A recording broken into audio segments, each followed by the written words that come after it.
Boss, वो बस अभी 21 साल की है और आप उसके साथ उसके बाप की गलती की सज़ा उसे देना सही नहीं। बोलते हुए उसके गले में आवाज़ ही अटक गई। सामने बैठा अंकेश ठाकुर, उम्र 28 साल, राजस्थान का माफिया, जिसे पुलिस आज तक पकड़ नहीं पाई क्योंकि वो पुलिस को हर हफ्ते उसकी खुराक देता है और अगर कोई नहीं मानता तो उसे ऊपर भेजने में भी वो वक्त नहीं लगाता। उसके सर पर पिस्टल रखते हुए बोला, वो 21 की हो या 11 की, उसके बाप के गलती की सज़ा तो उसे भुगतनी ही पड़ेगी। उसके बाप ने मेरे साथ गद्दारी करके मौत को दावत दिया है। उसे पुलिस के पास नहीं जाना चाहिए था, लेकिन वो साला पुलिस को मेरा पता देकर पता नहीं कहाँ छुपा बैठा है। तो अब उसकी कीमत उसकी बेटी से वसूल करेंगे। और अगर तुमने फिर से कुछ भी बोला तो आवाज़ तो आएगी, लेकिन तेरे मरने की। तो सोच लो। और वैसे तुम्हारे पास भी कोई बेटी है क्या?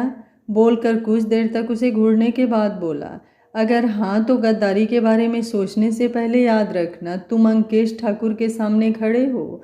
बोलकर उठते हुए बोला, उसकी बेटी को मेरे फार्म हाउस पर 1 घंटे में आ जानी चाहिए, उसके बाद देखता हूँ वो कहाँ छुपता है।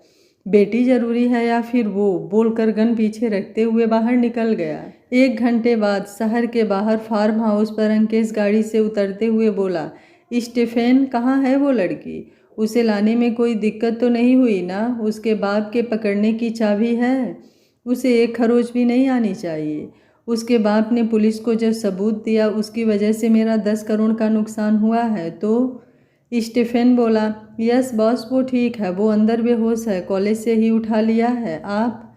अंकेश आगे बढ़ते हुए बोला, वेल डन, अब आराम से इंतज़ार करो उसके बाप का मेरे पैरों में मरने का और अपनी बेटी के लिए तड़पने का, क्योंकि अब उसे मैं ऐसी मौत दूंगा कि ऊपर जाने के बाद भी उसकी रूह की तड़प बुझ नहीं पाएगी और वो सोचेगा कि मुझसे पंगा लेकर गलती नहीं, बहुत बड़ी गलती किया है उसने। बोलते हुए अंदर चला गया। फार्म हाउस के बाहर अच्छी खासी सिक्योरिटी लगी हुई थी। वो सीधे उस रूम में आया जहां वो लड़की अभी भी बेहोश थी। वो सोफे पर उसके सामने बैठते हुए बोला, सॉरी बेबी, गलती तुम्हारी बाप की थी, लेकिन हमारे धंधे में एक उसूल है, जो आता अपनी मर्जी से है और जाता ऊपर वाले के पास है, सिर्फ और सिर्फ उसकी मर्जी से, क्योंकि यहाँ आने के बाद उसके लिए दूसरी कोई जगह नहीं बचती। लेकिन तुम्हारे बाप ने मुझसे उलझ कर अपने लिए ही नहीं अपने पूरे परिवार के लिए खतरा मोल लिया है, जिसकी पहली टारगेट तुम हो। वैसे तुम भी किस्मत वाली हो जो तुम्हें अंकेश ठाकुर से मिलने का मौका मिला है, वरना तुम सोच भी नहीं सकती मेरी परछाई को भी देखना कि तुम्हारी औकात नहीं थी। बोल अपना फ़ोन निकाल किसी को कॉल करते हुए बोला, और उसकी फैमिली में कितने लोग हैं? उधर से आवाज़ आई, बॉस उसके घर पर ताला लगा है, उसे पता चल गया था कि हम उसकी फैमिली को टारगेट करेंगे, इसलिए वो सबको लेकर भाग गया है, लेकिन हम कोशिश कर रहे हैं, जल्दी ही वो हमारी गिरफ्त में होगा। अंकेश बोला, आराम से करो, अब कोई जल्दबाजी नहीं है। फिर बेड पर देखते हुए बोला, उसकी लाडली मेरे सामने है, काफ़ी खूबसूरत बेटी पैदा किया है, फिर भी पुलिस की जासूसी कर रहा है। छोड़ो, जल्द ही सामने होगा वो तुम्हारे। उसकी वफादारी का इनाम तो मिलना ही चाहिए उसे, बस इंतज़ार करो, किसी भी वक्त वो तुम्हारे सामने होगा। बोलकर फ़ोन रख कर बेड के पास आ गया। अंकेश बेड पर आकर उसके बगल में लेटते हुए बोला, तेजा, तुमने यहाँ पर बहुत बड़ी गलती कर दिया। जिसके पास बीबी बच्चे होते हैं वो कभी भी धोखा देने के बारे में सोचता भी नहीं है, और तुमने तुमने तो ना सिर्फ सोचा बल्कि मेरा इतना बड़ा लॉस किया कि तुम्हारी पूरी फैमिली का अगर मैं बॉडी पार्ट बेच दूंगा तो भी वसूल नहीं होगा। अब तुम ही बताओ, तुम्हारी इस फूल सी बेटी का मैं क्या करूँगा? मेरा मन इसे देखकर बदले और मैं इसके साथ कुछ करूँ, उससे पहले तुम्हें मेरे पास आ जाना चाहिए, और जो कुछ भी तुमने पुलिस को बताया है सब मुझे साफ साफ बता देना चाहिए कि आगे का मेरा कोई भी लॉस ना हो सके, वरना अब मैं ज़्यादा देर तक। बोल उसे देखने लगा।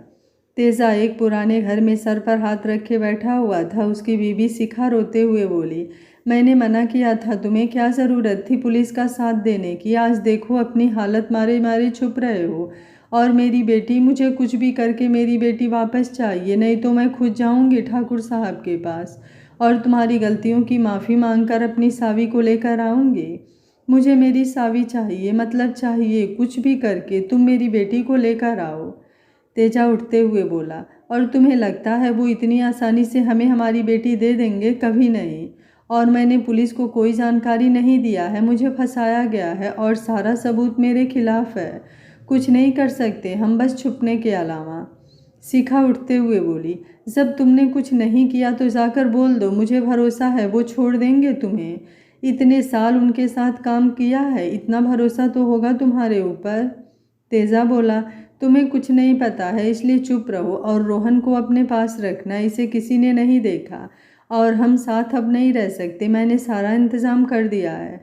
तुम आज रात को ही यहाँ से चेन्नई जा रही हो, मैं सावी को लेकर आऊँगा, तुम मेरा इंतज़ार करना। शिखा बोली, मैं अकेले कहीं नहीं जाऊँगी, मुझे मेरी बेटी चाहिए। तेजा बोला, शिखा बात को समझो, अभी सावी इतनी जल्दी नहीं मिल पाएगी, लेकिन मैं वादा करता हूँ मैं तुम्हारी बेटी को लेकर आऊँगा। प्लीज़ अभी तुम्हें यहाँ से जाना होगा। शिखा बोली, लेकिन। तेजा दोनों को अपने गले लगाते हुए बोला, मुझे फंसाया गया है और मैं उसमें ऐसा फंसा हूँ कि इतनी जल्दी नहीं निकल पाऊँगा, लेकिन भरोसा रखो हमारी सावी को कुछ नहीं होगा। अंकेश उसे देखते हुए पता नहीं कैसे आज उसकी नींद लग गई, वो वैसे ही उसके पास सो गया। कुछ देर बाद सावी की नींद खुली तो जल्दी से उठकर बैठते हुए इधर उधर देखने लगी। वो तो कॉलेज गेट पर थी, उसके पापा का कॉल आया था तो वो घर जा रही थी। ये कौन सी जगह है और वो यहाँ क्या कर रही है? वो तो इस जगह कभी नहीं आई। तो फिर सोचते हुए उसकी नज़र अंकेश पर गई जो उसके बगल में सोया हुआ था। तो जल्दी से उठकर नीचे जाती, उसके पहले ही अंकेश ने उसे वापस से बेड पर खींच लिया। वो आकर उसके बगल में गिरी। अंकेश उसके चेहरे पर उंगली फिराते हुए बोला, बेबी तुम कहीं भाग रही थी या फिर भागने का सोच रही थी? अगर हाँ तो गलत बात। यहाँ से भागने के बारे में तुम्हें बिल्कुल नहीं सोचना चाहिए, क्योंकि यहाँ तुम आई थी मेरी मर्जी से और जाओगी भी। सावी उसका हाथ हटाते हुए बोली, ये क्या बदतमीजी है और तुमने मुझे यहाँ क्यों रखा हुआ है? कौन हो तुम? अंकेश बोला, गुड गर्ल। अब किया है ना एकदम गुड गर्ल वाली बात? और तुम मुझे नहीं जानती, ये और भी अच्छी बात है, क्योंकि जो मुझे नहीं जानते वही ऐसी गलती करते हैं। सावी उठने को हुई, लेकिन अंकेश ने उसके कंधे पर हाथ रख दिया और उसे देखते हुए बोला, अब तुम तब तक यहाँ से नहीं जा सकती जब तक कि तुम्हारा कमीना बाप यहाँ आकर अपनी मौत मेरे हाथों से नहीं करवाता। तो चुपचाप ऐसे ही पड़ी रहो। ज़्यादा उछल कूद फिर ऊपर से नीचे तक देखते हुए बोला, तेजा ने बताया नहीं उसके घर में इतना खूबसूरत गुलाब खिला है? अगर बता देता तो ऐसी गलती कभी नहीं होती उससे। सावी उसे घूर कर उठते हुए बोली, क्यों तुमने अपने बाप से नहीं पूछा कि तुम गुलाब की पैदाइश हो या फिर किसी कली को गुलाब बनने से पहले ही? तड़ाक की आवाज़ से सावी बेड पर गिर गई, उसके होठों से हल्का सा खून निकलने लगा। फिर भी वो उठकर अपने होठ साफ करते हुए बोली, लगता है तुम्हारे बाप ने बताया नहीं, शायद कुछ ज़्यादा ही। अंकेश गुस्से में पीछे से उसका बाल पकड़ते हुए बोला, ज़्यादा जबान नहीं चल रही है तुम्हारी, और अंकेश ठाकुर के सामने कोई अपना मुंह नहीं खोलता और तुमने तो पूरा हाथ डाल दिया। एक तो तुम्हारे बाप की वजह से मेरा इतना बड़ा नुकसान हुआ और अब तुम मुझे सुना रही हो। बोलते हुए दीवार से उसे लगाते हुए बोला, तुम्हारे मुंह से निकला एक एक शब्द तुम्हें तुम्हारी मौत के करीब ले जाएगा, याद रखना, या फिर मौत से भी बदतर सज़ा कि तुम अपने आप को भी पहचान नहीं पाओगी। सावी उसे अभी भी घूर रही थी। उसने कभी कभी अपने पापा से अंकेश के बारे में सुना था। उन्होंने बताया था उसे कि वो पूरे राजस्थान का सबसे बड़ा माफिया है, लेकिन आज पहली बार उसे देख रही थी। लेकिन उससे उसे डर ही नहीं लग रहा था, बल्कि उसके बात करने से अब उसे गुस्सा आ रहा था। एक तो वो उसे यहाँ लाया और ऊपर से उसके पापा के मारने की बात कर रहा है। जिस पापा से वो दुनिया में सबसे ज़्यादा प्यार करती है वो उन्हें मारने की बात कर रहा है, वो भी उसके सामने, और उसके ऊपर भी हाथ छोड़ दिया। अंकेश अब उसका बाल पकड़कर बेड पर धक्का मारते हुए बोला, तुम्हारे बाप को बिल से निकालने के लिए तुम्हारा अगर मुझे चारा भी बनाना पड़े तो वो भी मुझे मंजूर है। सावी उठते हुए बोली, तुम इतने भी बड़े शिकारी नहीं हो कि मुझे चारा बना सको। लोग डरते होंगे तुमसे, लेकिन मैं नहीं डरती। जो अपने से छोटे लोगों पर हुकूमत करके खुद को बादशाह समझने की भूल करते हैं, मैं नफ़रत करती हूँ तुमसे। और अगर तुमने मेरे पापा को हाथ भी लगाया ना तो। अंकेश उसके पास आकर सिगरेट सुलगाते हुए बोला, तेरे बाप ने 10 करोड़ का नुकसान किया है मेरा, और पुलिस का खबरी बना है, और भी बहुत कुछ। और अगर मैं तुम्हें 10 करोड़ में बेच दूं तो कितना अच्छा रहेगा ना, मेरा पैसा भी वसूल हो जाएगा और आज ना कल तुम्हारा बाप तुम्हें ढूंढते हुए कहीं ना कहीं मुझसे ज़रूर टकराएगा। तो तुम उसकी चिंता छोड़ दो कि वो मेरे हाथों से बचने वाला है। और तुम्हें तो इस समय अपनी चिंता करनी चाहिए, और तुम अभी भी अपने बाप की चिंता कर रही हो। स्टीफन बाहर से दरवाज़ा नॉक करते हुए बोला, बॉस, अर्जुन आपसे मिलना चाहता है, कोई इमरजेंसी है। अंकेश सब सावी को देखते हुए बोला, काफ़ी अच्छी किस्मत है तुम्हारी, मैंने तो सोचा था आकर बताता हूँ, नहीं करके दिखाऊंगा। बोल आगे बढ़कर उसके होठों पर लगा खून चूस लिया और अपना जैकेट उठाते हुए बाहर निकल गया। सावी अब पूरे रूम को देखते हुए खुद से बोली, प्लीज़ पापा, आप कहाँ हो? मुझे यहाँ नहीं रहना, प्लीज़ आप ले चलो मुझे, ये सच में एक नंबर का घटिया इंसान है। बोलते हुए अपने होठों को रगड़ते हुए बोली, मैंने उसके सामने खुद को स्ट्रांग दिखाया क्योंकि मैं नहीं चाहती कि वो आपकी बेटी को कमज़ोर समझे। लेकिन आप मुझे यहाँ से ले चलो, मुझे पता है ये झूठ बोल रहा है, आपने ऐसा कुछ नहीं किया होगा। प्लीज़ आप मुझे यहाँ से निकालो, मुझे यहाँ नहीं रहना। कुछ देर बाद सावी अभी भी सोच रही थी कि बगल में हल्का सा कुछ खुला और एक कागज़ उसके पास गिरा।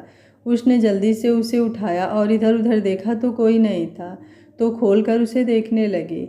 सावी बेटा, मैं अभी तुम्हारी कोई हेल्प नहीं कर पाऊँगा, लेकिन मैं जल्द से जल्द 1-2 दिन में तुम्हारी माँ और भाई को कहीं सुरक्षित जगह पहुँचा कर तुम्हारे पास आने की कोशिश करूँगा। तुम बिल्कुल भी मत घबराना और डरना तो बिल्कुल भी नहीं, मेरा बहादुर बच्चा हो ना। सावी उसे देखकर अपने आंसू साफ करते हुए बोली, मैं बिल्कुल भी नहीं डरूंगी, मुझे पता है आप मुझे यहाँ से लेकर जाओगे। बोल पेपर मुंह में डाल लिया। कुछ देर बाद भी अंकेश अंदर नहीं आया तो वो बिस्तर पर लेट गई। कुछ देर बाद उसे नींद आ गई। अंकेश फ़ोन कान पर लगाकर अपनी गाड़ी में बैठते हुए बोला, इम्पॉसिबल, ऐसा कैसे हो सकता है? कोई हमारा इतना बड़ा लॉस करके निकल गया और तुम सब मेरा इंतज़ार कर रहे हो। तुम्हें पता भी है तुम सब किसके बारे में बात कर रहे हो? अंकेश ठाकुर से। जो भी सामने आए गोली मार दो और मुझे कुछ भी नहीं सुनना है। जो भी हमारे रास्ते आएगा वो सीधा ऊपर जाएगा, याद रखना। बोल गुस्से में फ़ोन रख कर गाड़ी की स्पीड बढ़ा दिया। उसकी गाड़ी इतनी तेज़ चल रही थी इस समय उसे भी नहीं पता था। अगर कुछ उसे दिख रहा था तो वो था उसका नुकसान, जो कि आज तक कभी नहीं हुआ था। लेकिन आज अचानक से इतना बड़ा लॉस, उसके दिमाग गुस्से में घुमा हुआ था। रात 10 बजे तेजा शिखा और रोहन को बस में बिठाते हुए बोला, तुम दोनों वहाँ से कहीं मत जाना, मैं सावी को लेकर वहीं आऊँगा। सेंटो से बात हुई है, सावी ठाकुर साहब के फार्म हाउस पर अभी बिल्कुल ठीक है, मैं उसे जल्द से जल्द लेकर आऊँगा। तुम दोनों अपना ख्याल रखना, हमारी सावी को कुछ नहीं होगा। बोलकर दोनों को छोड़कर हट गया। कुछ देर बाद बस निकल गई। सावी अभी बेड पर सो रही थी कि अंकेश अंदर आकर गुस्से में उसके ऊपर शराब की बोतल से शराब गिराते हुए बोला, तेरे बाप ने मेरा इतना नुकसान कर दिया और तुम अभी भी आराम से सो रही हो? सावी अब जल्दी से उठकर बैठ गई। हल्की रोशनी में अंकेश का गुस्सा वो देख रही थी। शराब से उसका चेहरा गर्दन भीग गया था। उसे समझ नहीं आ रहा था आखिर अब उसके साथ होने क्या वाला है। क्या वो यहाँ से बाहर निकल पाएगी कभी? अंकेश उसे छोड़ेगा? तब तक अंकेश उसके पास आ गया। सावी पीछे हटने को हुई लेकिन उसने उसे हिलने भी नहीं दिया।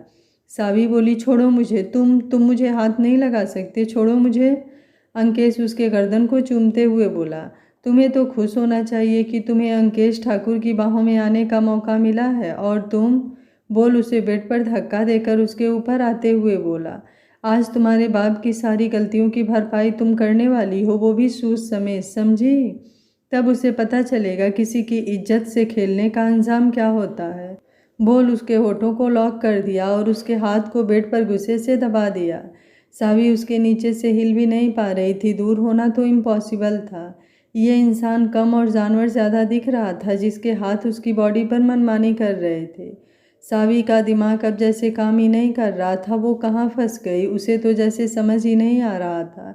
इससे अच्छा तो उसके पापा ने बोला था तभी वो इंडिया से बाहर चली गई होती तो ही बेहतर था, इस नर्क को तो नहीं झेलना पड़ता। अचानक ही अंकेश का हाथ पैर ढीला पड़ गया। शायद ज़्यादा ड्रिंक की वजह से अब धीरे धीरे वो गहरी नींद में जा चुका था। सावी ने उसे खुद से दूर धक्का दिया और जल्दी से उठकर खड़ी होते हुए बोली, बचा लिया भगवान इस जानवर से, लेकिन इसने मुझे हाथ लगाकर गलती नहीं महा गलती किया है। जो काम पापा ने नहीं किया वो मैं करूँगी, वो भी सूद समेत। तुम्हें बर्बाद ना किया तो मेरा नाम भी सावी नहीं। तुमने बिना परमिशन मुझे छूने की हिम्मत किया है अंकेश ठाकुर। अब तुम देखो मैं तुम्हारा क्या करती हूँ।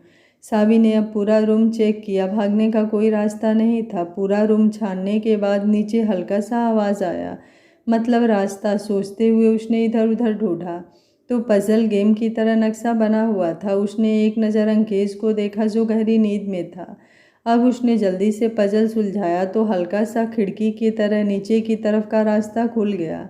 अब वो जल्दी से नीचे उतर कर वापस से उसे बंद कर दिया। लेकिन जैसे ही वो बाहर निकली चारों तरफ अलार्म बजने लगा। अलार्म से अंकेश की नींद खुल गई, लेकिन आंखें पूरी तरह से अभी भी नहीं खुल रही थी। तो पास में रखा हुआ आधा बॉटल शराब अपने चेहरे पर डालते हुए पूरा रूम देखा। सावी कहीं नहीं थी तो बाहर निकलते हुए बोला, स्टीफेन ढूंढो जल्दी। वो तेजा की लड़की यहाँ से भाग गई। जल्द से जल्द उसे ढूंढ कर मेरे पास लाओ। यहाँ से बाहर भागनी नहीं चाहिए और किसी के हाथ नहीं लगनी चाहिए। जितना जल्द हो सके वो मुझे मेरे सामने होनी चाहिए, वरना आज तुम सब बेमौत मारे जाओगे। बोल हॉल के सोफे पर गुस्से से बैठ गया और अपना फ़ोन निकालते हुए बोला, अभी अभी एक लड़की यहाँ से भागी है, बच कर नहीं जानी चाहिए, वरना आगे क्या होगा बताने की ज़रूरत नहीं है। 2 मिनट बाद इधर से आवाज़ आई। अंकेश उठते हुए बोला, आग लगा दो बस को, उसके खानदान का नामो निशान मिट जाना चाहिए। रात 12 बजे सावी अंधेरे का फायदा उठाकर एक पेड़ के पीछे छुपकर बैठी हुई थी। सामने से लाइट इधर उधर घुमाते हुए सब उसे ढूंढ रहे थे। वो इस समय कहाँ है उसे कुछ भी पता नहीं था। डर के मारे वो बुरी तरह से कांप रही थी। अगर इस समय वो पकड़ी जाएगी तो पता नहीं क्या होगा, सोचकर ही वो पसीने से भीग चुकी थी। कुछ 2 मिनट ही हुए होंगे, किसी ने उसके मुंह पर हाथ रखकर उसे खींच लिया। उसने हाथ पैर मारना चाहा लेकिन नहीं मार पाई। कुछ ही देर में वो उसकी बाहों में लुढ़क गई। उसने अब आराम से उसे उठाया और अपने कार की डिग्गी में हाथ पैर मुंह बांध कर डाल दिया और किसी को फ़ोन मिलाते हुए बोला, अंकेश ठाकुर के जीने के दिन खत्म हुए, क्योंकि जंगल में सिर्फ एक राजा होता है और वो तुम जानते हो कौन हो सकता है। बोल आकर गाड़ी में बैठा और सीधे मेन रोड पर दौड़ा दिया। सुबह 5 बजे अंकेश हाथ में गन लेकर अपने सर को सहलाते हुए बोला, क्या बात है, एक लड़की मेरे फार्म हाउस से निकलकर गायब हो गई और तुम सब खाली हाथ आकर मुझे बता रहे हो कि वो नहीं मिली। जहाँ से एक परिंदा पर नहीं मार सकता, एक लड़की गायब हो गई। तुम सबको समझ में आ रहा है इसका क्या मतलब हुआ? फिर गुस्से में उठकर स्टीफन पर गन तानते हुए बोला, वो बाहर कैसे गई? जानते हो ना, इस इलाके का शेर भी मैं और शिकारी भी सिर्फ और सिर्फ मैं हूँ। फिर भी तुम सबके होते हुए वो बाहर कैसे गई? स्टीफन बोला, बॉस वो इसमें शेखावत का हाथ है। कल रात को इस एरिया में उसकी गाड़ी दिखी। हम सबको यकीन है कि लड़की को गायब करने में उसी का हाथ है। अंकेश खुद से बोला, शेखावत शेखावत तुम फिर से मेरे एरिया में आकर मुझे चैलेंज देकर चले गए और मुझे तुम्हारे आने की खबर भी नहीं पता। पिछली बार का शायद तुम भूल रहे हो क्या हाल किया था मैंने तुम्हारा। बोल गोली हवा में फायर करते हुए बोला। अंकेश ठाकुर के शान में गुस्ताखी वो कभी बर्दाश्त नहीं कर सकता। अब तक तो वो बस तेजा से बदला लेने का जरिया थी, लेकिन शेखावत ने इस पूरी फिल्म की कहानी ही बदल दिया।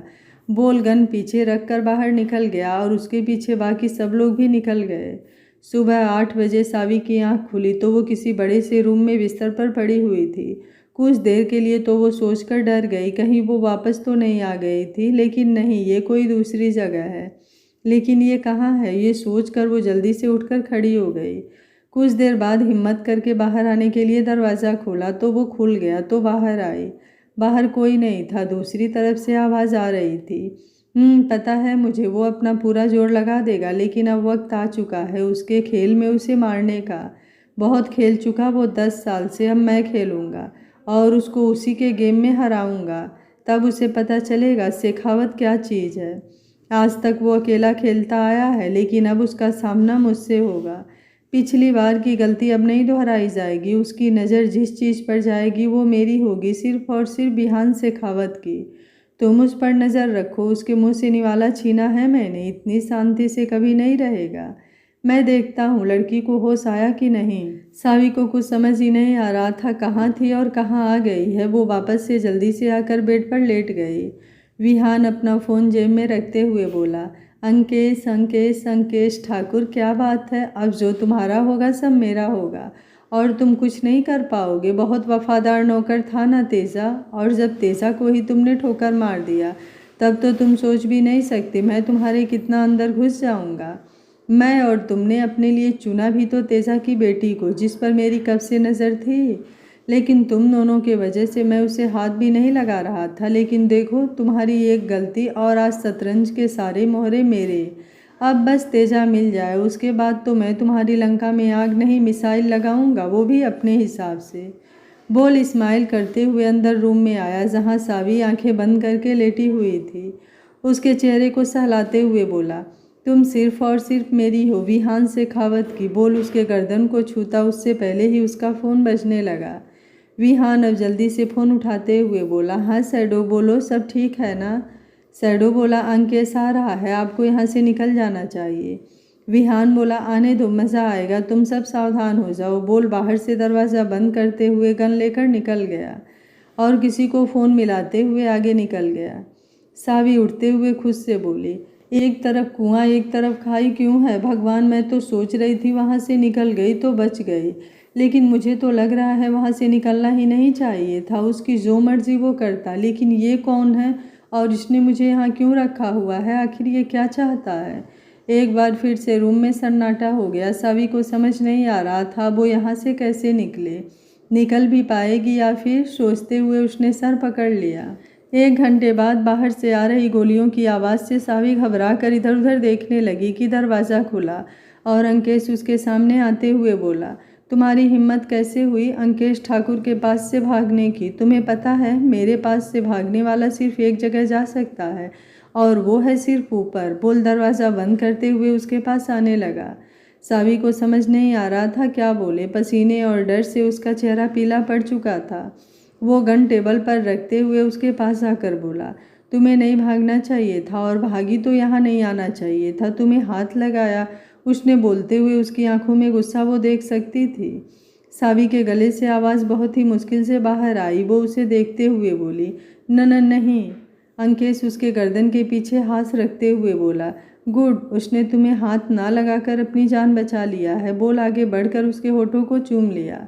सावी अभी भी बस वैसे ही पड़ी हुई थी, उसे समझ नहीं आ रहा था ये क्या है। कुछ देर बाद पीछे हटते हुए बोला, चलो अब तुम्हें दवा की ज़रूरत है, और उसका हाथ पकड़कर बाहर निकलकर हॉल में आया तो विहान को कुछ लोग पकड़े हुए थे। विहान ने सावी को देखा तो इस्माइल करते हुए बोला, काफ़ी हार्ड माल पकड़ा है तुमने। वैसे तो तेजा और उसकी बीवी बेटा को तो तुमने अच्छे से ठिकाने लगा दिया और बेटी को भी अपने पास रख लिया। क्या अच्छी सज़ा दिया है उसकी ईमानदारी का। बोल हंसने लगा। सावी अंकेश को देखते हुए बोली, क्या किया तुमने मेरे पापा के साथ। अंकेश उसे घूरते हुए बोला, चुप, एक वर्ड नहीं। और विहान के मुंह पर एक तेज घुसा मारते हुए बोला, पिछली बार से ज़्यादा बदतर सज़ा दूंगा। बस इतना समझ ले, तेरी मौत नहीं होगी, लेकिन तू सोचेगा कि इससे अच्छी तो मौत होती। और फिर स्टीफन को देखते हुए सावी को लेकर बाहर निकल गया। सावी अपना हाथ छुड़ाते हुए बोली, क्या किया तुमने मेरे पापा के साथ। छोड़ो मेरा हाथ, तुम एक नंबर के जंगली हो, मुझे नहीं जाना तुम्हारे साथ। छोड़ो मेरा हाथ, मुझे अपने घर जाना है। कहाँ है मेरे माँ पापा, भाई, छोड़ो। अंकेश उसे गाड़ी के अंदर धक्का मारते हुए बोला, मर गए सब, और अगर तुमने एक और शब्द बोला ना तो तुम सोच भी नहीं सकती इतना बदतर हाथ करूँगा मैं तुम्हारा। सावी की आंखों से आंसू बहने लगे। मर गए उसके मम्मी पापा भाई, सब मर गए, लेकिन कैसे। उसका दिमाग जैसे कहीं सुन्न हो चुका था। अंकेश अंदर गाड़ी स्टार्ट कर दिया और आगे बढ़ा दिया। विहान स्टीफन को देखते हुए बोला, तुम्हें क्या लगता है तुम सब मुझे मार दोगे। बिल्कुल नहीं, तुम्हारा बॉस मारा जाएगा, उसके गाड़ी के नीचे बॉम्ब लगा दिया है। बचाना चाहते हो तो बचा लो, 5 मिनट है तुम्हारे पास। स्टीफन उसे देखते हुए बोला, बॉस को हल्के में ले लिया तुमने, लेकिन अब तुम्हारा हल्का लेना काफ़ी भारी पड़ने वाला है। बॉस अपनी चीज़ों पर किसी की नज़र बर्दाश्त नहीं कर सकते, और तुमने तो। विहान बोला, मतलब। स्टीफन बोला, मतलब समझाने के लिए तुम्हें ऊपर जाना पड़ेगा और फिर ऊपर से नीचे आने का कोई रास्ता नहीं मिलता है। बोल उसके पैर में गोली मार दिया। तब तक बाहर से फायरिंग की आवाज़ आई। दोनों तरफ से गोलियां चलने से विहान के पैर में गोली लगने के बाद भी वो उनके हाथ से छूटकर निकल गया। 10 मिनट बाद सब गायब हो गए और उसके साथ ही विहान भी गायब हो गया। स्टीफन अपना हाथ मारते हुए बोला, फिर से भाग गया साला, चलो ढूंढो, सब ज़्यादा दूर नहीं गया होगा। अगर बॉस को पता चला तो वो हम में से किसी को भी नहीं छोड़ेंगे, जल्दी निकलो, बोलकर जल्दी से बाहर आ गया। अंकेश ने गाड़ी रोका और सावी को बाहर निकालते हुए बोला, अंदर जाओ। सावी उसे घूरते हुए बोली, मेरे मम्मी पापा कहाँ हैं? अंकेश बोला, एक बार बोला ना मर गए, समझ नहीं आया, जाओ अंदर। सावी अभी भी उसे घूर रही थी। अंकेश बोला, जोन्स उठाकर अंदर ले जाओ इस लड़की को और खिला पिला देना कि जिंदा रह सके। सावी उसका कॉलर पकड़ते हुए बोली, मुझे कुछ नहीं खाना, मुझे मेरी फैमिली वापस चाहिए। तुम्हें समझ में नहीं आ रहा है, मेरे पापा ने कुछ नहीं किया, फिर भी तुम। अंकेश उसका हाथ हटाते हुए उसे उठाकर अंदर लाया। सब उसे देख रहे थे। आज तक किसी ने उसके बाद से उसी आवाज़ में बात तक नहीं किया और आज ये लड़की सीधे उसका कॉलर पकड़ लिया। सावी लगातार उससे छुड़ाने की कोशिश कर रही थी और वो उतने ही मजबूती से उसे पकड़े हुए था। अंदर लाकर एक रूम में बेड पर पटकते हुए बोला, अब चुपचाप बिना किसी हल्ला के यहीं रहोगी। सावी उठते हुए बोली, मुझे बाहर जाना है, छोड़ो मुझे। अंकेश सर पर हाथ से सहलाते हुए बोला, मतलब तुम नहीं मानने वाली हो, है ना? जोन्स, इसके हाथ पैर बांध दो, इस रूम से क्या ये बेड से भी नहीं हिलनी चाहिए। सावी बोली, तुम ऐसा क्यों कर रहे हो, प्लीज़ मुझे बाहर जाना है। अंकेश बोला, जोन्स। जोन्स जल्दी से उसके पास आते हुए बोला, यस बॉस। अंकेश बोला, ये लड़की अगर दोबारा भागी तो इस बार माफ़ी का ना ही कोई नाम होगा और ना ही कोई बात, बोलकर बाहर निकल गया। जोन सब सावी को देखते हुए बोला, देखो अगर तुम भागने का सोच रही हो तो इम्पॉसिबल है, इसलिए शांति से बैठो, और फालतू में तुम्हें हाथ नहीं लगाना चाहता तो तुम समझ सकती हो। सावी बोली, लेकिन तुम लोग मुझे। जोन्स बोला, तुम्हारे बाप ने बॉस के साथ गद्दारी किया है और उस गद्दारी की कीमत उसे अपनी जान देकर चुकानी पड़ी। अगर तुम जीना चाहती हो तो चुप रहो, मैं खाना भेजता हूँ, खा लेना, बोलकर बाहर निकलकर दरवाज़ा बंद कर दिया। अंकेश बाहर हाल में आकर बैठते हुए किसी को फ़ोन मिलाते हुए बोला, ठीक है, वो जल्दी ही मेरे सामने होगा, ज़्यादा नहीं भाग सकता, तुम सब वापस आ जाओ। अब वो मेरी नज़र में आ चुका है, मैंने उसे बच्चा समझा, लेकिन वो अपने बाप से टकराना चाहता है तो आजमा कर देखते हैं। रात को 10 बज रहे थे। अंकेश अपनी मीटिंग हॉल में बैठा हुआ फाइल को देखे जा रहा था। जोन्स पसीने से भीगा उसके सामने आते हुए बोला, बॉस, वो लड़की। अंकेश बोला, क्या हुआ उसे? जोन्स बोला, बॉस, उसने सुसाइड करने की कोशिश किया है लेकिन समय पर उसे बचा लिया है, फिर भी वो जिद कर रही है। अंकेश अब जल्दी से उठकर बाहर निकलते हुए 10 मिनट में सावी के रूम में आया, जहां वो बेड से नीचे बैठी हुई सामने देख रही थी। पूरा सामान पूरे रूम में बिखरा हुआ था। अंकेश ने खुद को रिलैक्स किया और उसके सामने आकर बैठते हुए बोला, मैंने सुना है तुमने सुसाइड करने की कोशिश किया है। सावी कुछ नहीं बोली, बस वैसे ही बैठी रही। अंकेश उसके सामने एक वीडियो चला दिया जहां जिस बस से उसकी मम्मी और भाई थे उसके ब्लास्ट होने की थी। सावी ने देखा तो उसके आंखों से आंसू बहने लगे। अब वो अंकोश को देखते हुए बोली, तुमसे अच्छे तो जानवर होते हैं, तुमने इतने लोगों की जान क्यों लिया? बोल, उसका कॉलर पकड़ते हुए बोली, तुम्हें तो इतनी बुरी मौत देनी चाहिए कि तुम्हारी रूह भी कांप जाए, तब जाकर सबके आत्मा को सुकून मिलता। अंकेश उसके मुंह पर हाथ रखते हुए बोला, रिलैक्स बेबी, और जो भी हूँ मैं, बस इतना जान लो, किसी की जान मैं ऐसे ही लेता हूँ, मुझे मज़ा आता है। जो लोग मेरी बात नहीं सुनते उनके साथ मैं ऐसा ही करता हूँ। और अब तुम बार बार मेरे गर्दन तक आ रही हो, सोचो अगर मैं तुम्हारे गर्दन पर पहुँच गया तो क्या होगा तुम्हारे गर्दन का। वैसे तुम्हारी ये हरकत मुझे खुद को तुम्हारे हवाले करने का निमंत्रण दे रही है। तुमने खुद को मारने के बारे में सोचकर खुद के साथ साथ मुझे भी। सावी अभी भी उसे घूर रही थी। अंकेश बोला, तुम्हें किसी ने बताया कि तुम कितनी खूबसूरत हो? सुबह से मेरे दिमाग में बस तुम ही चल रही थी। पहली बार किसी लड़की को इतनी करीब से देखा है, लेकिन खुद को रोक रहा था। लेकिन देखो, अब तुमने तो मुझे खुद बुला लिया। सावी बोली, तुम? अंकेश उसे देखते हुए बोला, तो शादी कर ले, क्या ख्याल है तुम्हारा?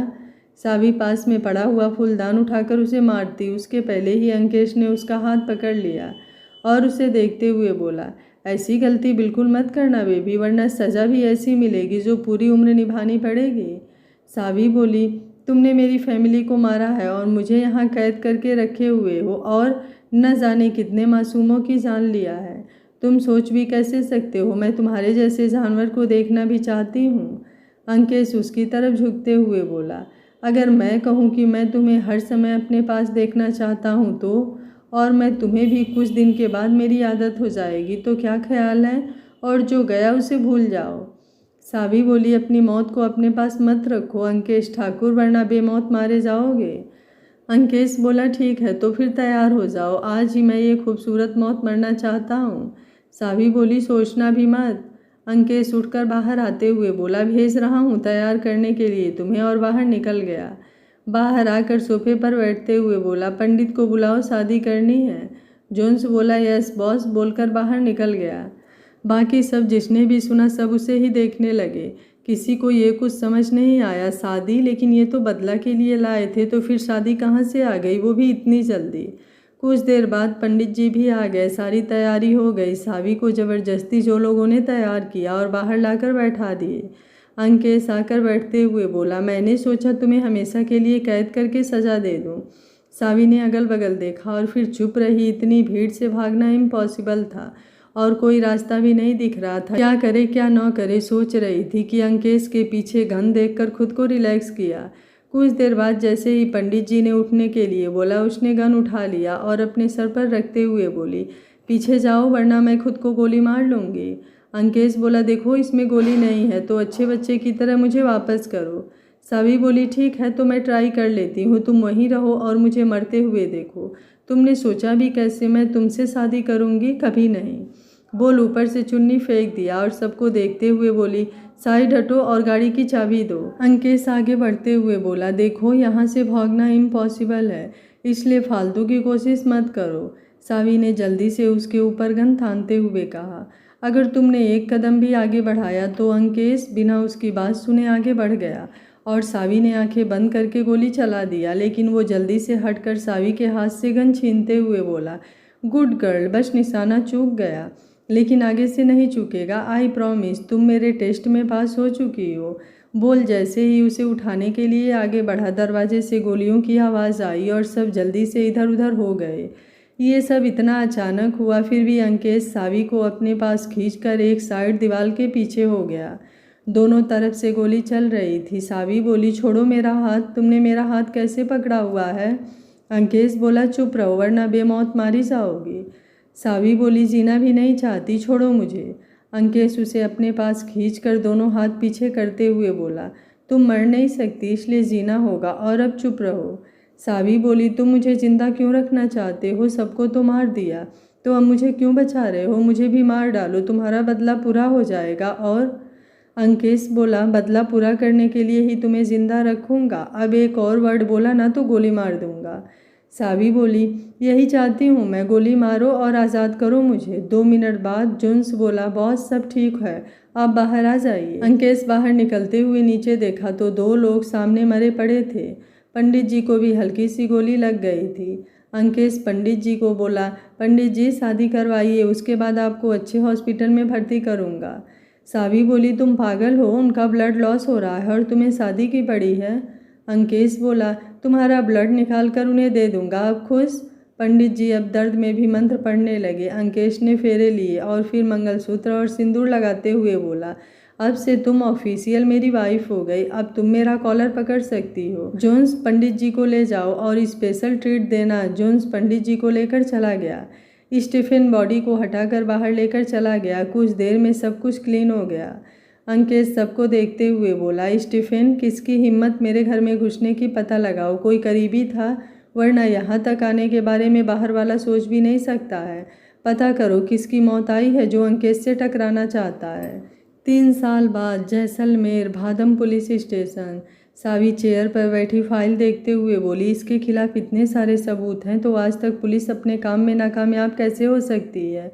मुझे 3 साल और उसके पहले की पूरी जन्म कुंडली चाहिए, अंकेश ठाकुर की। अब उसका इनकाउंटर कोई और नहीं, मैं करूँगी। एसीपी सावी तेज सिंह राणा अपने आप को कानून का बाप कहता है ना, अब उसे मैं बताऊँगी कि कानून क्या है और उनके साथ खेलने वालों के साथ वो क्या करता है। अब अपनी उल्टी गिनती गिनना शुरू कर दो अंकेश ठाकुर, क्योंकि अब तुम्हें जेल के दीवारों से कोई नहीं बचा सकता। बोन फोल मिलाते हुए बोली, स्पेशल टीम तैयार करनी है, मुझे पिछले 5 सालों के सारे पुलिस ऑफिसर के रिकॉर्ड चाहिए। बोल फोन रख कर वापस से फाइल देखने लगी। बंगलौर। अंकेश अपने ऑफिस में बैठा सिगरेट फूंकते हुए सामने वीडियो कॉल पर सामने जोन्स को देखते हुए बोला, जोन्स सब ठीक है ना, जैसलमेर में अपना काम तो सही चल रहा है ना, कोई दिक्कत तो नहीं है। जोन्स बोला, बॉस खबर आई है। अंकेश वैसे ही बोला, कैसी खबर? जोन्स बोला, वो मतलब भाभी ने पुलिस ज्वाइन कर लिया है और अब उनकी पोस्टिंग यहीं जैसलमेर में हुई है और वो आपको ढूंढ रहे हैं।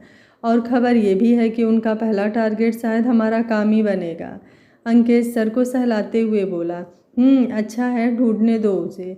अंकेश ठाकुर उसका गुलाम नहीं है। 3 साल पहले उसने जो किया उसके बाद उसने मेरी प्रॉपर्टी को हाथ भी लगाया, तो इसका अंजाम उसे भुगतना पड़ेगा और इस बार कोई रहम नहीं होगा। गोली मार देना मुझसे बिना पूछे, उसके बाद जो होगा देख लूँगा मैं। जोन्स बोला, बॉस वो मामूली इंस्पेक्टर नहीं है, एसीपी हैं। और अंकेश बोला, सफाई नहीं चाहिए मुझे और इन सब फालतू की बातों के लिए वहाँ नहीं रखा हुआ है। उसे गोली मारकर जेल चले जाना, उसके बाद छुड़ा लूँगा मैं। अब मुझे उसके बारे में कुछ भी नहीं सुनना है। बोल लैपटॉप बंद करते हुए सर सीट से लगा लिया। 3 साल पहले जो कुछ भी हुआ उसमें और आज में काफ़ी डिफरेंस आ चुका था। अंकेश ने तभी से अपने सारे इनलीगल काम लगभग बंद कर दिए थे और सबको वहाँ का सब कुछ सौंप कर अपने बंगलौर आ गया था कि कोई प्रॉब्लम ना हो। जैसलमेर शाम को सावी के सामने फाइल की ढेर लगी थी, जिसमें से आधी से ज़्यादा फाइल अंकेश के गलत कामों की थी, जिसमें पुलिस ने भी उसका पूरा सपोर्ट किया था। देखते देखते जब वो थक गई तो उठते हुए बोली, लीगल नोटिस भेजो और ये सब काम 24 घंटे के अंदर बंद हो जाने चाहिए, नहीं तो सारी फैक्ट्री सील कर दो और अगर कोई ना नुकुर करे तो उठा लाओ जेल में या फिर वहीं ढेर कर दो। यसाई साबिर यस मैम बोलकर निकल गया। हवलदार जतिन राम उसे देखते हुए बोले, लेकिन मैडम अंकेश ठाकुर से यहाँ कोई पंगा नहीं लेता क्योंकि वो कोई मामूली इंसान नहीं है। अब तो वो यहाँ रहता भी नहीं है, तो आप सोच लीजिए एक बार। और जहाँ तक हम सबको पता है अब उन्होंने इनलीगल काम करना भी बंद कर दिया है।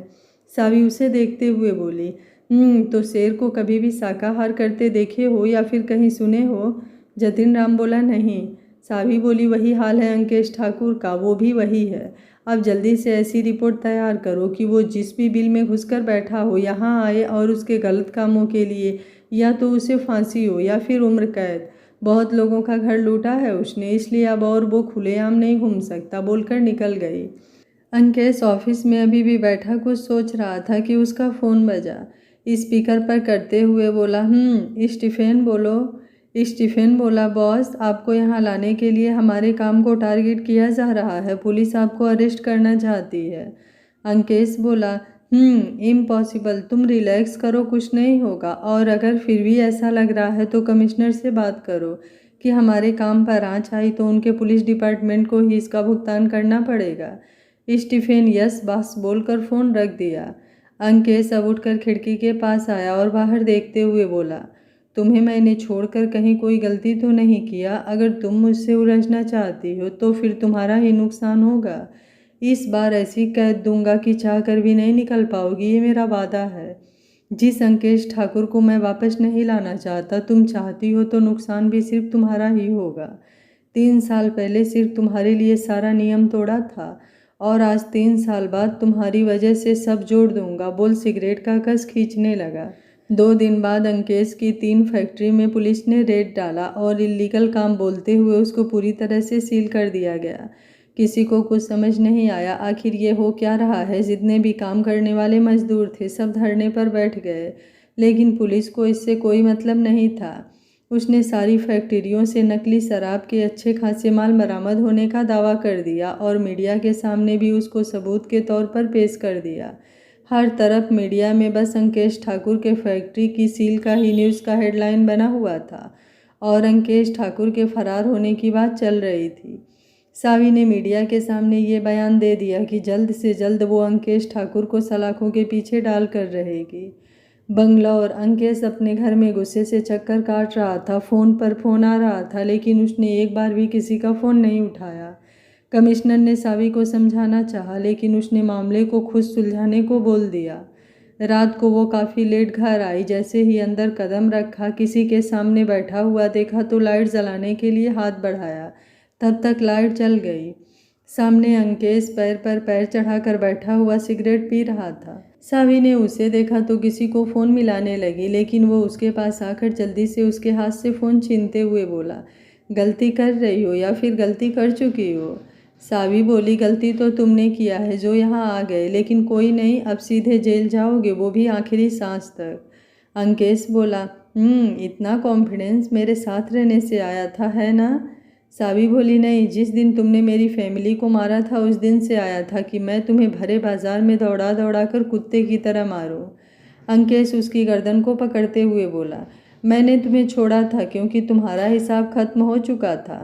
और सावी उसे वैसे ही देखते हुए बोली, पर मैंने तो अभी शुरू किया है हिसाब करना, और जब तक तुम्हारी सांसों को ना रोक दूं तब तक मेरा हिसाब कभी खत्म नहीं होगा। अंकेश बोला, सपने अच्छे हैं लेकिन उम्मीद है पूरा नहीं होगा। सावी बोली, कुछ ही देर में पुलिस थाने में रहोगे, आई प्रॉमिस, पुलिस कभी भी आ सकती है। अंकेश बोला, गलती कर रही हो, पिछली बार की तरह रिहाई नहीं मिलेगी, वरना अभी से भी रोक दो, प्यार नहीं करता जो तुम्हें माफ़ कर दूंगा। 3 साल पहले गलती कहो या चाहे जो भी, मैंने तुम्हें छोड़ा, तुम्हें आज़ादी दिया, लेकिन अब कोई गलती तुम्हारी सज़ा की हकदार होगी। सावी उसका हाथ झटकते हुए बोली, तुम्हारी महबूबा नहीं हूँ जो यहाँ हाथ लगाया है, अगर अगली बार पकड़ने की हिम्मत दिखाई ना तो इनकाउंटर करने में 1 सेकंड भी नहीं लगाऊंगी। पिछली बार निशाना चूका था लेकिन इस बार सही जगह पर लगेगा और खोपड़ी का परखच्चा उड़ जाएगा। और तुम्हारे जैसे इंसान से डरने के लिए ये वर्दी नहीं पहनी है, तुम्हारे जैसों के इनकाउंटर के लिए ये वर्दी पहनी है, तो ध्यान, आगे से धमकी से पहले याद रखना। अंकेश हंसते हुए बोला, क्या बात है? फिर उसे ऊपर से नीचे तक देखते हुए बोला, वैसे तुम मेरी महबूबा बनना चाहती हो, एटीट्यूड तो अच्छा है, बिल्कुल जहर, और पहले से ज़्यादा खूबसूरत भी हो गई हो। और याद है, हमारा तो कोई डाइवोर्स भी नहीं हुआ है, तो क्या ख्याल है, हमने जो शादी के बाद 3 साल पहले नहीं किया उसे आज कर देते हैं? सावी उसे घूर रही थी। अंकेश बोला, वही सुहागरात, चलो, बोल उसका हाथ पकड़ता, इससे पहले ही गोली चल गई। और अंकेश से झटके से उसे अपने आगे कर लिया और सबको देखते हुए बोला, गन नीचे करो सबके सब, वरना तुम्हारी मैडम आज शहीद हो जाएंगी, फिर आराम से फूल चढ़ाते रहना, मुझे कोई दिक्कत नहीं है इन्हें मारने में। सावी सामने देखते हुए बोली, गोली मारो, ये कुछ नहीं करेगा। अंकेश उसके कान के पास झुकते हुए बोला, इतना कॉन्फिडेंस, कभी कभी गलत भी हो सकता है। एसपी मैडम, आप देर नहीं लगाएंगी तो मुझे भी ट्रिगर दबाने में बिल्कुल टाइम नहीं लगेगा। सावी बोली, तुम भाग नहीं सकते, सरेंडर करो चुपचाप, वरना अभी मारे जाओगे। अंकेश बोला, तुम्हारे प्यार में बोलती तो सोच सकता था, लेकिन तुम तो जेल में बोल रही हो, इतना ही सरेंडर करवाना है तो अपने दिल के कैद में बोलती। बोल उसके कान को चूमते हुए बोला, आज तक अंकेश को कभी किसी पुलिस ने गिरफ्तार नहीं किया है और आज भी नहीं करेगी, और तुम मेरे साथ चलोगी। बोल सामने देखते हुए बोला, साइड हटो सबके सब, वरना गोली मार दूंगा। 3 साल से छोड़ा है, इसका मतलब ये मत समझना कि भूल चुका हूँ। गोली चलाना, सब साइड हटो। सब लोग अब एक साइड हो गए। अंकेश बोला, गुड। अब जल्दी से सावी को लेकर बाहर निकल कर दरवाज़ा बंद करते हुए बोला, कितना सुकून मिला अब। सावी उसके हाथ से गन छीनते हुए उसके सर पर लगाते हुए बोली, अभी कहाँ अंकेश ठाकुर, अभी तो सुकून तब आएगा जब तुम जेल में जाओगे, और वहाँ मैं तुम्हें तिल तिल कर मरता देखूंगी, तब जाकर मेरे मम्मी पापा और भाई की आत्मा को शांति मिलेगी। अंकेश सावी को देखते हुए बोला, अच्छा, और तुम्हें लगता है ये काम तुम कर सकती हो, तो ठीक है, चलाओ गोली, आखिर मुझे भी देखना है तुम्हारे गोली में कितनी ताकत है जो मुझे अंकुश ठाकुर को मार सकता है। सावी गोली चलाती उससे पहले ही अंकेश के लोगों ने उसे घेर लिया। अंकेश अब आगे आकर आराम से उसका गन लेते हुए बोला, अभी तुमने मेरी ताकत अच्छे से देखी नहीं है, अगर देख लोगी तो ये सर कभी भी मेरे सामने नहीं उठेगा। तुम बदले के चक्कर में 4000 गरीबों से उसकी रोजी रोटी छीन चुकी हो, जो कि मुझे बिल्कुल भी मंजूर नहीं। अब तुम वही करोगी जो मैं बोलूँगा। और फिर सामने देखते हुए बोला, हाथ पैर बांध कर मेरी गाड़ी में डाल दो, मैं आज ही इंडिया से जा रहा हूँ और मेरे साथ एसपी मैडम भी जाएंगे। कमिश्नर से बात करने की जिम्मेदारी मेरी है, क्योंकि अब इन्हें और नहीं छोड़ सकता। मैंने तो सोचा था गरीबों की मदद करेंगी, लेकिन नहीं, ये तो उनकी ही रोटी छीनने लगी हैं। बोल बिना पीछे देखे आगे बढ़ते हुए बोला, जिस भी कंपनी को सील किया गया है 24 घंटे के अंदर सारी खुल जानी चाहिए और किसी की कोई सैलरी नहीं कटेगी। बोलकर गाड़ी में बैठ गया। सावी ने सबको देखा तो किसी की हिम्मत नहीं हो रही थी कि उसके आगे जाए। 10 मिनट बाद भी जब किसी ने उसे हाथ नहीं लगाया तो अंकेश वापस आकर उसे उठाकर गाड़ी में डालते हुए उसका हाथ पैर बांध कर बैठाते हुए बोला, चलो तुम्हें अपनी असली ताकत दिखाता हूँ। बोलाकर गाड़ी स्टार्ट कर दिया। सावी बोली, तुम्हें क्या लगता है तुम मुझे अपने साथ लेकर जा सकते हो? अंकेश बोला, वो तो तुम्हें अभी भी मेरी काबिलियत पे भरोसा नहीं है। वैसे गलती ना तुम्हारी नहीं है, मेरी है। मैंने तुम्हें छोड़कर जो गलती कर दिया उसका भुगतान आखिर मुझे ही करना पड़ेगा। कोई नहीं, आई एम रेडी। सावी बोली, क्या कॉन्फिडेंस है ना अंकेश ठाकुर, इतना कुछ करने के बाद भी तुम एक ऑन ड्यूटी ऑफिसर को अपने साथ लेकर जा रहे हो। अंकेश बोला, ऑन ड्यूटी ऑफिसर नहीं, वाइफ को लेकर जा रहा हूँ। सावी बोली, जस्ट शट अप, कोई रिश्ता नहीं है हमारा, इसलिए चुपचाप अभी से भी खुद को सरेंडर कर दो वरना। अंकेश गाड़ी को ऑटोमेटिक ड्राइविंग में डालते हुए बोला, कोई रिश्ता नहीं है हमारा, लेकिन मैं कैसे मान लूँ, आखिर शादी किया था मैंने तुमसे। सावी बोली, अच्छा तो तुम्हें लगता है ये सब बोलने से मैं तुम्हें छोड़ दूंगी? जब जहाँ जैसे मौका मिलेगा, मरोगे तुम मेरे हाथों। अंकेश बोला, 2 घंटे बाद हम सिंगापुर होंगे, उसके बाद तुम खुद डिसाइड करना, तुम्हें मुझे मारना है या फिर बचाना है सबसे। आखिर 2 साल की ट्रेनिंग लिया है तुमने। सावी बोली, मैं और तुम्हें बचाऊंगी, सपने में भी नहीं। अंकेश ने आधे घंटे बाद गाड़ी रोकी तो उसका चौपर उसका ही इंतजार कर रहा था। वो बाहर आया और सावी को अंदर डालकर उसके पास ही बैठ गया। सावी उसे घूरते हुए बोली, अपने गंदे हाथों से मुझे छूने की कोई ज़रूरत नहीं है तुम्हें। अंकेश अपना हाथ हटाते हुए बोला, ओके, और कुछ? सावी ने चेहरा घुमा लिया। उसे समझ नहीं आ रहा था आखिर ये सब क्या हो रहा है और अंकेश उसे इतनी आसानी से यहाँ से कैसे लेकर जा सकता है। क्या पुलिस इन गुंडों के सामने कुछ भी नहीं कर सकती? अंकेश उनके कान के पास आते हुए बोला, क्या चल रहा है तुम्हारे दिमाग में मुझे पता है। रिलैक्स, तुम्हारी पुलिस हमारा खाती है और हम जितना बोलते हैं वो उतना ही करती है। सावी ने उसकी तरफ देखा तो वो आराम से बैठते हुए बोला, अब तुम ही बताओ, तुम्हें मैंने उठाया और किसी ने कुछ भी नहीं किया। 3 साल से मैं बंगलौर में अपना सारा बिजनेस संभाल रहा था, फिर भी किसी ने कुछ नहीं किया। यहाँ तक कि जितनी भी फाइल कल तक तुम्हारे सामने थी, अभी तक तो उस पुलिस स्टेशन में आग लग चुकी होगी। और तुम्हारे बारे में कल के न्यूज़ चैनल में एक न्यूज़ आएगी कि एसीपी सावी की काबिलियत की वजह से उनका प्रमोशन करके विदेश विभाग देकर फॉरेन भेज दिया गया है। सावी अभी भी उसे घूरते हुए बोली, ये सब तुमने किया? अंकेश बोला, बेबी, 3 साल से तुम्हारी ट्रेनिंग से लेकर डिपार्टमेंट ज्वाइन करने तक सब कुछ मैंने किया, लेकिन मैंने सोचा था तुम आईएएस चुनोगी, लेकिन कोई नहीं। और तुम्हें क्या लगता है तुम मुझसे भाग सकती हो? बस वहाँ तक भाग सकती हो जहाँ तक मैं तुम्हें भागने की इजाज़त दूंगा, उसके आगे कभी नहीं। लेकिन मैंने ये नहीं सोचा था तुम आते ही मुझे शिकार बनाओगी। वैसे तुम्हें ऐसे देखकर भी अच्छा लगा, अब अच्छी ट्रेनिंग हो चुकी है, निशाना नहीं चूकेगा। सावी कुछ नहीं बोली, गुस्से से बस आंखें बंद कर लिया। अंकेश बोला, गुड गर्ल, तुम्हें ऐसे देखकर मुझे सुकून मिलता है। हम कुछ ही घंटों में सिंगापुर में होंगे और उसके बाद तुम पूरी तरह से आज़ाद घूमोगी, तुम्हें कोई कुछ नहीं करेगा, क्योंकि मैंने तुम्हारे लिए वहाँ सरप्राइज़ रखा है, हमारी ग्रैंड शादी का। सावी आंखें खोलते हुए बोली, वाट? अंकेश बोला, अच्छा नहीं लगा? चलो कोई नहीं, बड़े बड़े लोग शिरकत करेंगे, तुम्हें अच्छी फीलिंग आएगी। आखिर तुम्हें अंकेश ठाकुर की बीवी बनने का मौका मिल रहा है और ये शादी पब्लिक होगी, लेकिन प्यार मैं तुमसे बिल्कुल भी नहीं करता हूँ। तुम सिर्फ मेरी जिद में शामिल हो, उससे ज़्यादा कोई औकात नहीं तुम्हारी, क्योंकि तुमने 2 दिन से मुझे इतना ज़्यादा परेशान किया है, तो अब मेरा सरप्राइज़ भी तो बनता है ना, इसलिए अभी से खुद को तैयार कर लो इन सब चीज़ों के लिए। सावी बोली, मैं ऐसा कुछ नहीं करूँगी। अंकेश बोला, पूछ नहीं रहा हूँ, बता रहा हूँ, और जैसे ही ये न्यूज़ बाहर जाएगी, इंडिया में तुम्हारी इज्जत की धज्जियाँ उड़ जाएंगी। सोचो कितना मज़ा आएगा कि तुम्हारा बाहर जाकर मुझसे शादी का प्लान था। सावी ने अपना हाथ छुड़ाना चाहा, लेकिन वो हिला भी नहीं पा रही थी। अंकेश बोला, रिलैक्स, कुछ वक्त और फिर शाम को सिंगापुर के सबसे बड़े होटल में वहाँ के अच्छे अच्छे रईस लोगों को बुलाया गया था, क्योंकि अंकेश ठाकुर शादी के बाद वहाँ ग्रैंड रिसेप्शन पार्टी देने वाला था। हर कोई उसकी वाइफ को देखना चाहता था। अंकेश आने के बाद सुबह ही हर न्यूज़ को अपनी शादी की खबर दे चुका था। अब बस सबसे उसे सावी को मिलवाना बाकी था। तैयार होकर होटल के रूम में आया तो सावी गुस्से में बैठी हुई थी, तो उसके पास आते हुए बोला, तुम जितनी पूरी ज़िंदगी कमाओगी उतना मेरे एक दिन की कमाई है। मैंने तुम्हें 3 साल की आज़ादी दिया, उतना काफ़ी था। अब जल्दी से तैयार हो जाओ, वरना मुझे तुम्हें तैयार करने में कोई प्रॉब्लम नहीं है। बोल उसका हाथ पकड़कर अपने पास खींचते हुए बोला, मेकअप कम करना, मुझे बिना मेकअप तुम अच्छी लगती हो, और 3 साल में तो चेहरा और भी खूबसूरत हो चुका है।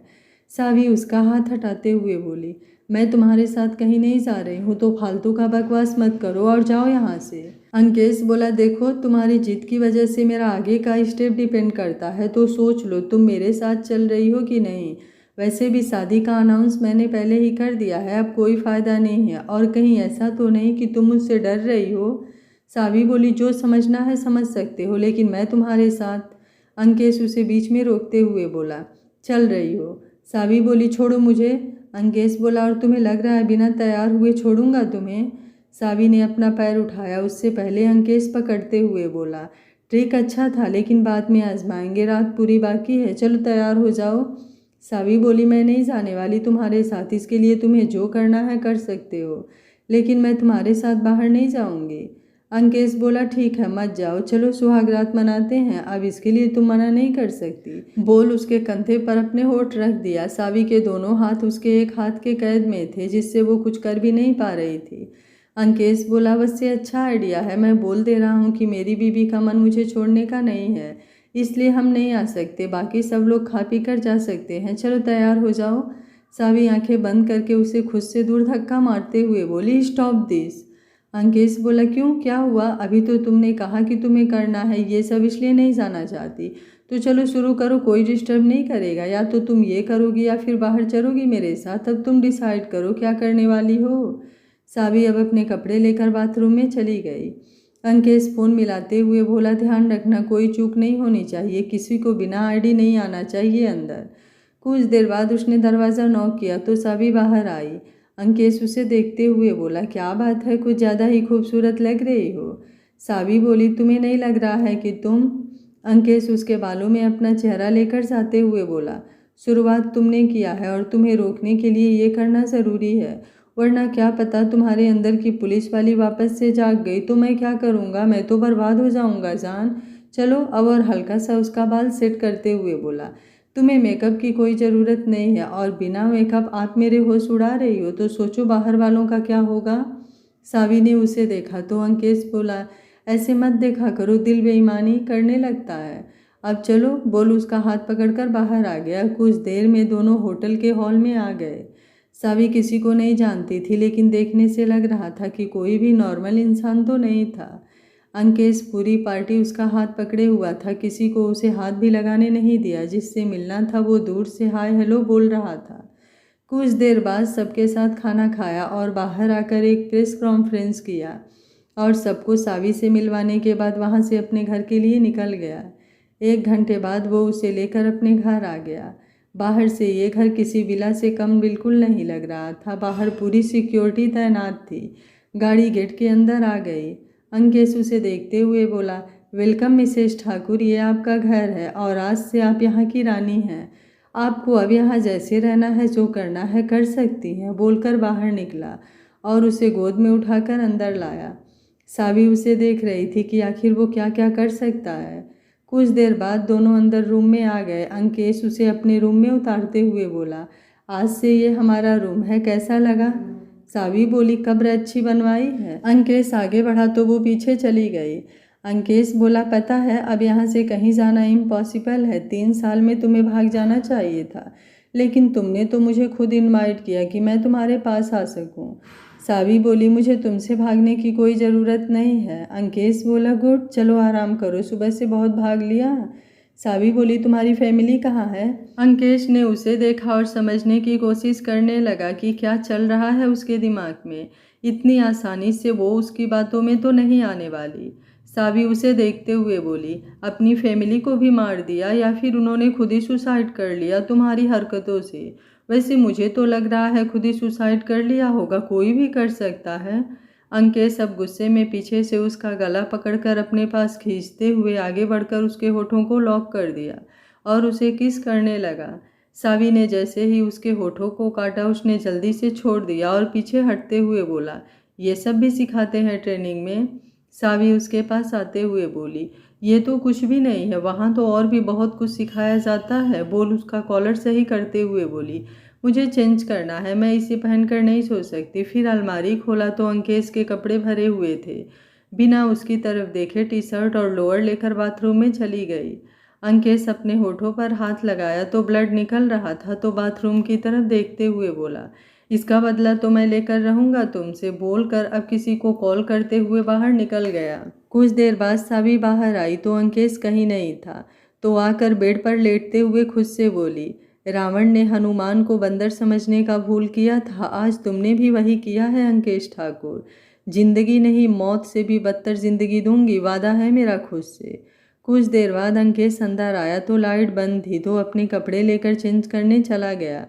कुछ देर में वापस आया और बेड पर सोते हुए बोला, एसपी साहिबा सो गई आप इतनी जल्दी? मैंने तो सोचा था आज हम अपनी फर्स्ट नाइट सेलिब्रेट करेंगे, और तुम यार कुछ तो सोचा होता मेरे बारे में, 3 साल से वेट कर रहा हूँ और तुम आते ही सो गई। सावी कुछ नहीं बोली तो उसे अपनी तरफ घुमाते हुए बोला, अच्छा ठीक है बात तो कर लो। सावी आंखें खोलते हुए बोली, मुझे नींद आ रही है और आई थिंक तुम्हें भी सो जाना चाहिए। अंकेश बोला, और ये जो मेरे होठों के साथ किया है उसका क्या करूँ मैं? बाहर कोई देखेगा तो क्या सोचेगा मेरे बारे में? सावी बोली, यही सोचेगा कि तुम्हारी बीबी तुम्हारा खून चूसती है। अंकेश बोला, सच में? बोल उसे अपने पास खींचते हुए बोला, दूसरे अलमारी में तुम्हारे कपड़े थे तो उन्हें क्यों नहीं लिया? मेरे कपड़े वापस करो। सावी बोली, ठीक है ले लो, मैं ऐसे ही सो जाऊंगी। बोल निकालने को हुई कि अंकेश की सांसें ही अटक गई। आखिर ये क्या कर रही है? जल्दी से उसका हाथ पकड़ते हुए बोला, स्टॉप दिस। सावी बोली, क्यों? आज से पहले कभी किसी लड़की को नहीं देखा क्या? मुझे तो लग रहा था अभी तक कितनों के कपड़े बदल चुके होंगे। अंकेश उसका हाथ पकड़ते हुए बोला, अंकेश ठाकुर बिजनेस करता है, ज़रूरत पड़ी तो गन बेच सकता है, लड़कियों का दलाल नहीं बनता, समझी? तो कुछ भी बोलने से पहले सोच समझ कर बोलना। तुम्हारा बाप मेरा वफादार था, लेकिन उसने मुझे नहीं बहुत से गरीबों के हाथ से निवाला छीना था, उसे मरना ज़रूरी था तो मार दिया। सावी बोली, झूठ बोल रहे हो तुम, और चलो ठीक है मान लिया उन्होंने गलती किया, तो मेरे माँ भाई को क्यों मारा? अंकेश बोला, वो बताना ज़रूरी नहीं समझता, इसलिए अब सो जाओ। सावी बोली, क्यों? अभी तो तुम्हें फर्स्ट नाइट सेलिब्रेट करनी थी, इसलिए तो लाए हो ना मुझे यहाँ, तो चलो करो सेलिब्रेट, मैं तैयार हूँ। अंकेश करवट लेते हुए बोला, लेकिन मैं तैयार नहीं हूँ, इसलिए अब सो जाओ। सावी बोली, क्यों तैयार नहीं हो? अंकेश बोला, देखो। सावी ने लाइट खोल दिया। अंकेश ने उसे अपनी टी शर्ट में देखा तो उसे हंसी आने लगी। वो लाख कोशिशों के बाद भी हंसते हुए बोला, क्या लग रही हो यार टी शर्ट में, तुमने खुद को देखा? सच में आज के बाद ना तुम यही पहनना, एकदम मस्त लग रही हो। सावी बोली, तुम्हें जोक लग रहा है, बोलकर टी शर्ट निकाल कर फेंक दिया। अंदर स्पोर्ट ट्रैप में उसका पूरा फिगर सामने दिख रहा था। अंकेश का गला सूखने लगा तो जल्दी से टी शर्ट लेकर उसके सामने आया और पहनाते हुए बोला, दिमाग खराब है तुम्हारा? ये क्या कर रही हो तुम? यही ट्रेनिंग लेकर आई हो मर्दों को रिझाने का? आज के बाद ऐसा कभी किया ना तो। सावी उसका हाथ पकड़ते हुए बोली, आप तो इतने में ही पानी पानी हो गए ठाकुर साहब। सोचिए अगर मैंने इसे आपकी भरी सभा में उतार दिया होता तो कितना अच्छा लगता ना। अंकेश ठाकुर की बीवी लोगों की आंखें सेकने का जरिया बन जाती। तब तक एक जोरदार थप्पड़ उसके गाल पर लगा और वो वैसे ही बेड पर गिर गई। अंकेश उसे देखते हुए बोला, एक और वर्ड बोला तो जान ले लूँगा तुम्हारी, समझी तुम? अंकेश ठाकुर की बीवी हो और ठाकुरों की बीवियाँ तमीज़ से रहती हैं। बोल उसका हाथ पकड़कर टी शर्ट पहनाते हुए बोला, सो जाओ, मुझे पता है ये सब तुम मुझे हर्ट करने के लिए कर रही हो, लेकिन कोई फ़ायदा नहीं। दिल नहीं रखता हूँ, दिमाग रखता हूँ मैं, बोलकर अब उसे वैसे ही छोड़कर बाहर निकल गया। सावी उसे अभी भी बस देखे जा रही थी। इतना अच्छा मौका तो दिया था, लेकिन उसने कुछ किया क्यों नहीं?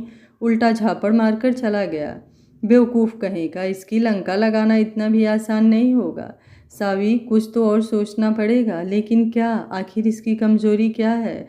और इसकी फैमिली कहाँ है? वहाँ राजस्थान में भी कोई नहीं था, यहाँ भी कोई नहीं दिख रहा है, ये अकेला है, लेकिन ये अकेला क्यों है? फिर सिर झटक कर सोते हुए बोली, इतना तेज मारा है बेवकूफ़ कहीं का, मेरी बारी आने दो फिर बताती हूँ तुम्हें।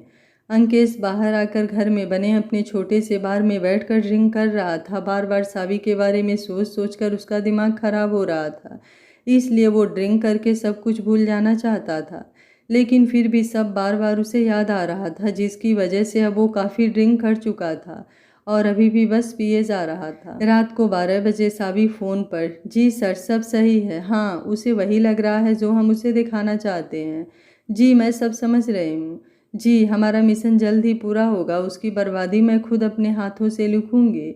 ओके थैंक यू सर बोलकर फ़ोन रख कर सिम निकाल लिया और छत की तरफ देखते हुए अपने ही मन में बोलने लगी, बहुत शौक है ना तुम्हें आग से खेलने का, तो मैं बताऊंगी आग क्या होता है। और तुम्हारी ज़िंदगी को नर्क से भी बदतर ना बना दिया तो मेरा नाम भी सावी तेज राणा नहीं, चाहे इसके लिए मुझे खुद को बर्बाद ही क्यों ना करना पड़े। मेरी ज़िंदगी का सिर्फ एक ही मकसद है, अंकेश ठाकुर को बर्बाद करना। कहानी पूरी सस्पेंस और रोमांस से भरी हुई है। आगे कहानी में बहुत सारे सस्पेंस आएंगे और कई सारे राज से पर्दा भी उठेंगे। कहानी आपको पूरी तरह से एंटरटेन करेगी। आगे कहानी में क्या होगा जानने के लिए जुड़े रहिए कहानी से और देखते रहिए कहानी का अगला भाग। अगर आपको कहानी अच्छी लग रही है तो वीडियो को लाइक शेयर एंड चैनल को सब्सक्राइब कर लीजिएगा। Thank you for watching. मिलते हैं कहानी के अगले भाग में।